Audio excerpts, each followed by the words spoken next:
Saya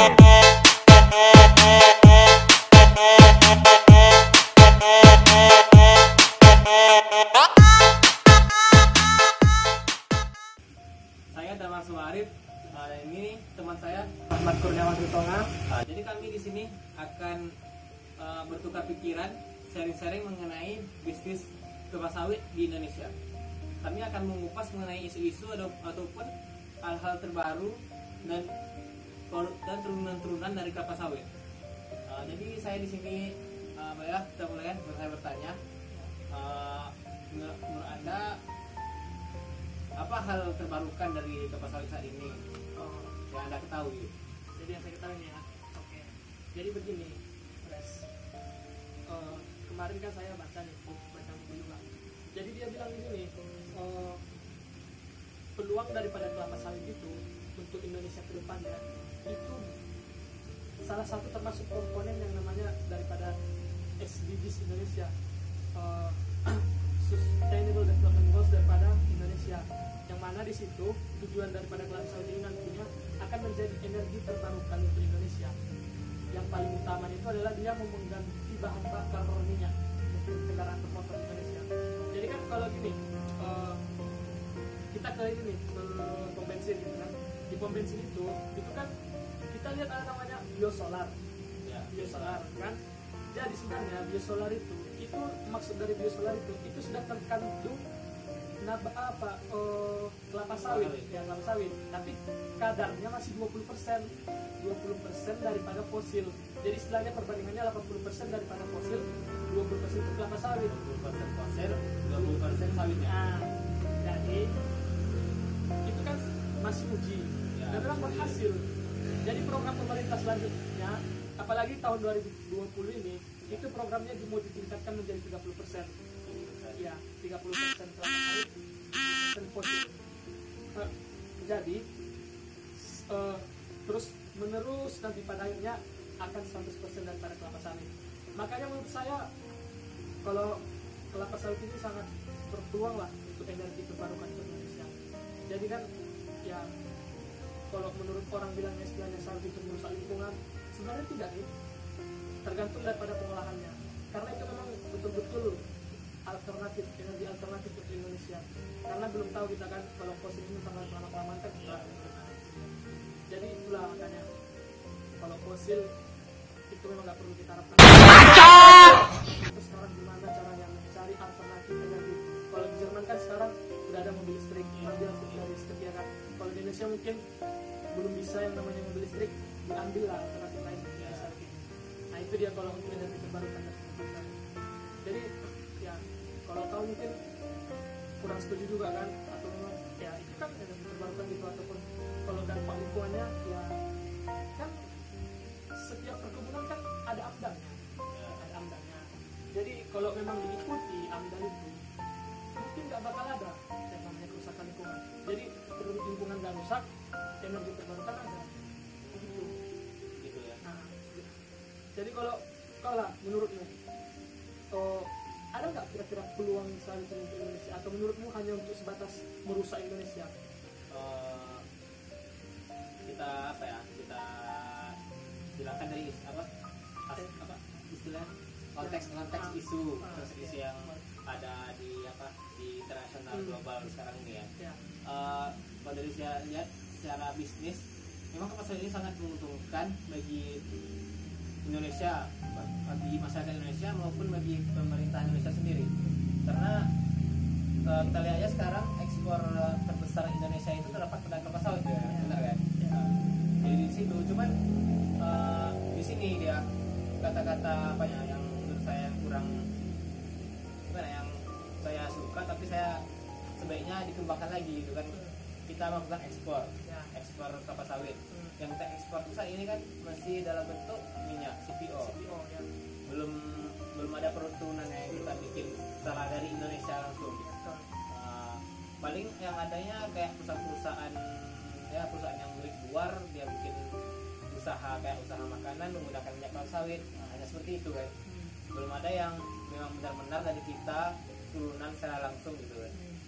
Nah, tapi saya nggak tahu ya apa yang kalau udah terjadi sekarang, karena itu yang saya cari tahu akhir-akhir ini ya.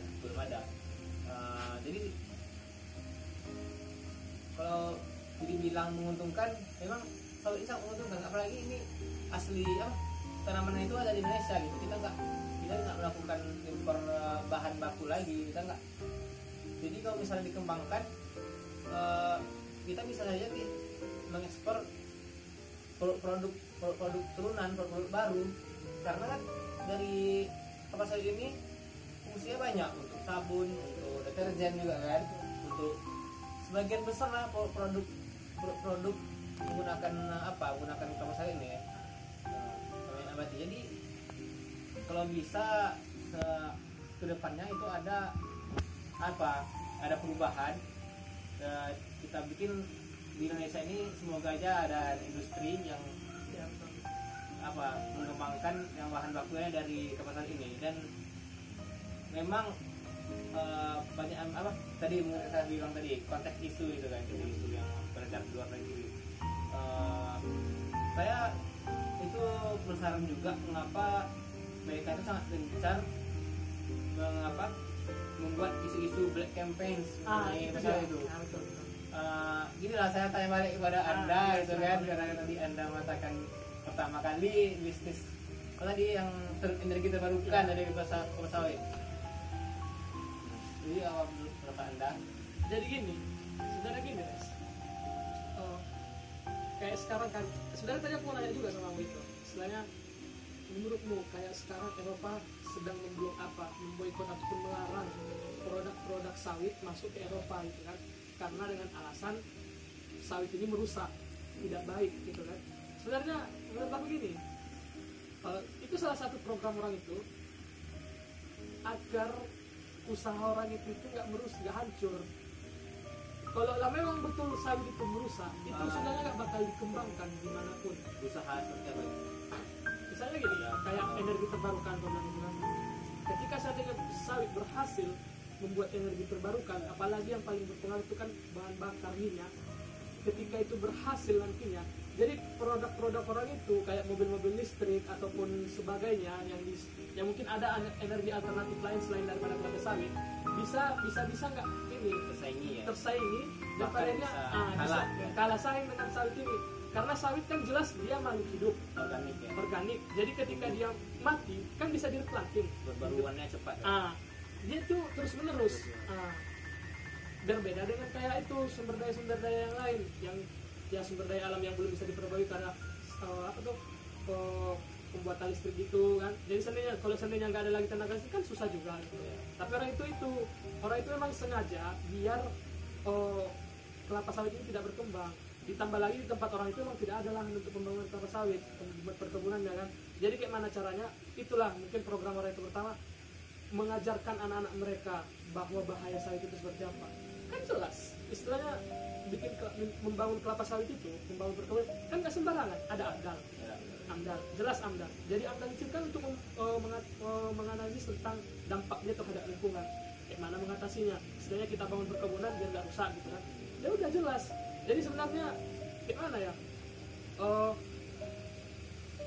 ada rasa kecemburuan lah dari Eropa terhadap yang penghasil daripada CPO itu menurut aku.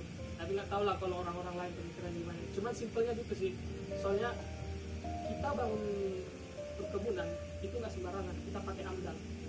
AMDAL itulah yang mempertanggungjawabkan daripada usaha kita gitu kan. Nah, kalaupun seandainya AMDAL kita nggak berguna, kita nggak bakal dikasih izin untuk berusaha. Makanya, jadi kayak gitu lah bilang kan. Istilahnya itu nggak dilarang di campaign gitu. Nah, itu memang program orang itu aja. Seperti tadi adanya biodiesel gitu, yang sebelumnya 20% nanti akan direncanakan dinaikkan jadi 30%. Nah, dari hal itu saya harapkan malah bisa kalau bisa sampai 100% gitu kan. Ya, terus naik jadi 100% jadi pengganti dari solar, kalau bisa bahkan ke bensin. Ya sebenarnya itu kan. Jadi kemarin juga saya baca juga, jadi pemerintah juga berharap jangan hanya biodiesel, tapi bio premium juga. Nah, jadi ketika nanti bio premium juga ada, otomatis ya Indonesia sejahtera. Karena kan kalau apalagi di negara kita ini, Indonesia dengan penduduk yang 250 juta jiwa lebih, yang mana tergantung rata-rata pekerjaannya yang perlu kesana kesini, perlu kendaraan, sehingga kan perlu bahan bakar. Jadi untuk mengatasi alternatif yang sekarang harga bahan bakar itu meroket, bisa mungkin diatasi dengan adanya biodiesel atau biopremium, sehingga lebih murah lagi ke depannya. Jadi kita nggak hanya sebatas hanya mengharapkan CPO jual ini, CPO ini. Memang aku sebenarnya itu juga sih, memang kendalanya sebenarnya kita harus pemerintah yang bergerak, buat inovasi baru ataupun program gimana caranya membuat pabrik di Indonesia tanpa perlu mengekspor barang setengah jadi CPO itu. Jadi kita olah dulu gitu kan, diolah terus nanti bisa kita nikmati dulu kan. Sebenarnya itu sih, aku nggak setuju kalau kau bilang gitu. Apalagi ini ya memang pemerintah lah, menurut pemerintah lah memang harus bergerak. Sawit itu salah satu SDGs Indonesia, Sustainable Development Goal ya, salah satu, karena memang itu menjanjikan kali. Mulai dari bisa dibilang ya semua dari ininya, dari batang tubuh pohon kelapa sawit itu bisa dimanfaatkan. Ada lagi kemarin saya dengar gini, tahu nggak cangkang dari buah kita gitu, yang hitam tuh. Itu setelah diteliti itu kandungan karbonnya lebih tinggi daripada aspal. Jadi bisa saja nanti iya, jadi aspal baru, bukan hanya dari yang biasa aspal, mungkin dari batu bara apa segala macamnya. Dari batu bara itu. Jadi ini bisa dimanfaatkan, cangkangnya aja bisa jadi itu. Makanya sangat besar peluang sawit ini menurut. Tinggal kitanya gimana cara menyikapinya, membuat dia peluang itu betul-betul besar. Saya sih. Jadi kalau menurut kamu gimana? Setuju nggak kalau sawit itu sebagai energi alternatif terbarukan di Indonesia? Itu pasti sangat setuju ya. Setuju ya? Ya pasti sangat menguntungkan bagi Indonesia nya. Tapi ini lagi, pertanyaannya gini, bagaimana cara kamu meyakinkan masyarakat bahwa itu sangat menguntungkan bagi Indonesia? Istilahnya masyarakat awam lah yang nggak tahu menau tentang sawit. Kalau masyarakat belum tahu menau mengenai sawit, ya caranya dengan kita perlihatkan gitu, apa keuntungan sawit itu, apa kelebihannya, Dengan seperti misalnya gitu, yang seperti tadi biodiesel. Kan kalau biodiesel gini, dia mana tahu itu kandungannya kalau kita bilang itu dia seperti yang dilakukan oleh Black Campaign. Mereka melakukan agenda, menyampaikan agenda terus menerus, dan akhirnya masyarakat jadi percaya, orang-orang awam jadi percaya kan. Kita lakukan hal yang sama, kita sampaikan terus menerus ke media, kemana, ke semuanya mengenai baiknya ke masalah ini, kesadaran masyarakat mengenai betapa bagusnya sawit ini buat Indonesia ke depannya dengan apa tadi, energi terbarukan itu ya. Dan menurut saya nggak energi terbarukan aja, banyak hal terbarukan malah bisa dibuat dari sawit itu, seperti tadi aspal ya kan. Makanya ya mungkin kita kalau saat ini kita sebagai mahasiswa mungkin berusaha lah membuat inovasi baru kan. Sedangkan pemerintah, kita harapkan kita pemerintah lebih memperhatikan lagi ya, buat salah satu sawit yang menjadi fokus negara untuk pengembangannya ke depan. Mungkin ya itulah ya, itu aja lah mungkin untuk apanya. Terima kasih udah bagi sharing apa ya kan, pendapatnya masing-masing. Jadi istilahnya menurut kita, jadi kalau ini kan dapat kita simpulkan, kita dua itu memang setuju bahwa saja sawit itu memang energi terbarukan Indonesia, alternatifnya yang baru kan. Oke, terima kasih brother. Oke. Sekian dari kami. Assalamualaikum warahmatullahi wabarakatuh. Bangsat kau.